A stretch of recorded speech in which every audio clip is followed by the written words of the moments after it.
Hello, welcome back to We the People Politics.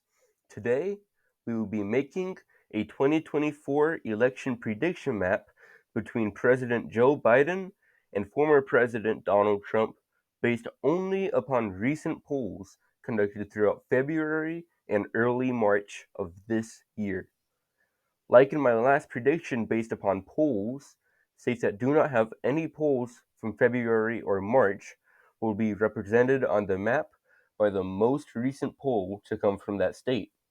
Also, should any poll show data that both includes and excludes third-party candidates, such as this Alaska Survey research poll from October, we will use the data that includes third parties. As you can see on this map, some states, such as New Jersey and Delaware, do not have any polling data for the 2024 election. Therefore, they will not be filled in so that zero bias will be present in this prediction. With all of that said, let's get predicting.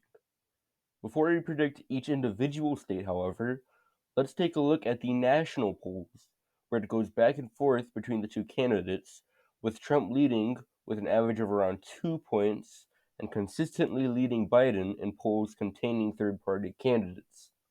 However, the popular vote is not what decides elections, but rather the electoral votes determined by individual states are determine the victor. So let's take a look at the map here. We will start with the safe states, which are determined by a margin of 12 percentage points or more.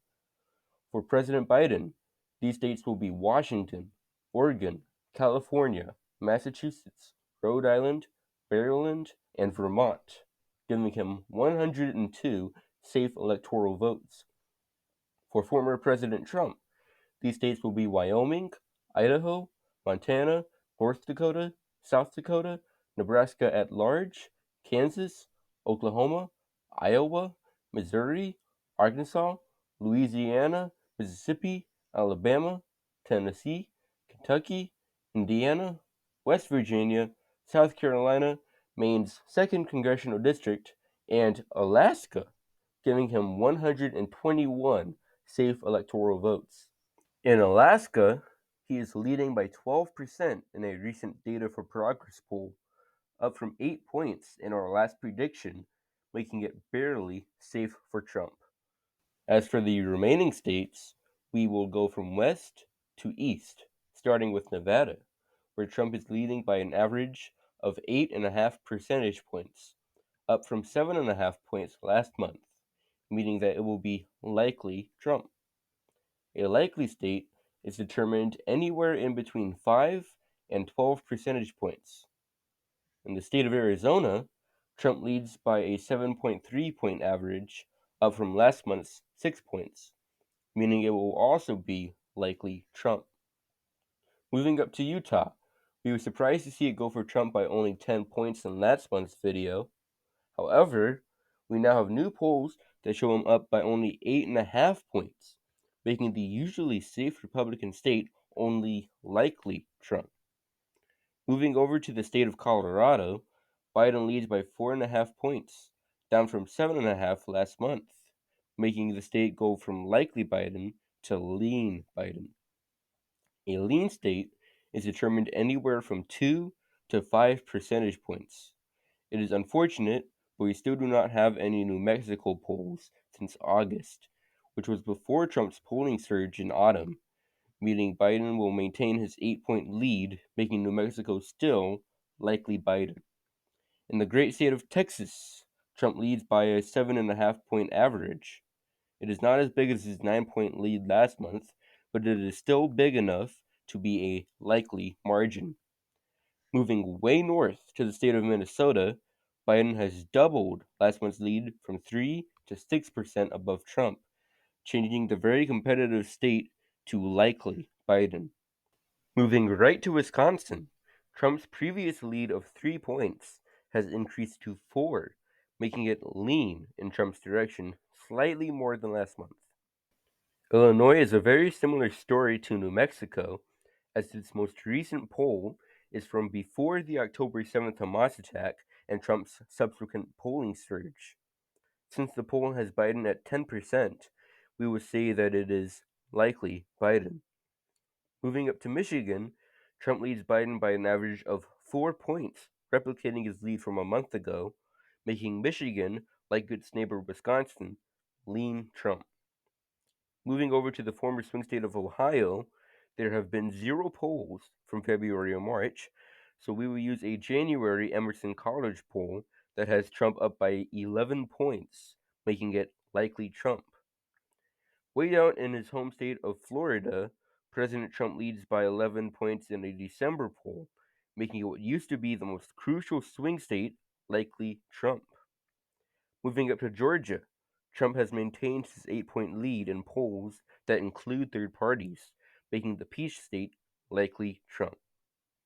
Up in North Carolina, Trump leads Biden by just under an 11-point margin, up from last month's 10-point margin, meaning that Trump will win North Carolina's 16 electoral votes by a likely margin. Up in the state of Virginia, Biden has increased his previous 3-point lead to an average of 5 points, making it barely likely Biden. In Biden's birth state, Pennsylvania, he was winning by less than a point in last month's prediction. However, Trump has managed to flip it and is now winning by a 5.2% margin, making Pennsylvania likely Trump. In the Empire State, President Biden is winning by 10 points in a recent Siena College poll, which is slightly better than his previous lead of 9 points, making Trump's former home state likely Biden. Over in Connecticut, Biden leads by 9 points in an October Emerson College poll, meaning the Constitution state is likely for Biden. In New Hampshire, there have been no new February or March polls, so we will use this January Marist College poll that has Biden up by 3 percentage points, making the Granite State lean Biden. Finally, we move to what is most definitely the most interesting state in this prediction, that being the state of Maine. In a Pan-Atlantic research poll with a sample size of 791 people, Trump leads Biden by a 6-point margin, which is crazy given that it went for Biden by 9 points in 2020. What is also crazy is that despite winning the 1st congressional district by 23% in 2020, Biden now leads by only 8%. This means that Maine's 1st district will be likely Biden, and Maine at large will be likely Trump. Excluding all states and districts without any polling data, the final result is President Biden with 199 electoral votes and former President Trump with 312. I would say that Trump has definitely increased his performance in February and early March, especially in Pennsylvania and Maine, as in my last video, Biden was winning both of these by 1%. If you want to check out my previous video based on polls from January and early February, the link is in the description down below. With all of that said, like, subscribe, comment your thoughts, and all of that other good stuff. It would mean a lot to me. I'd appreciate it very much. I hope you enjoyed this video, and I can't wait to see you in the next one.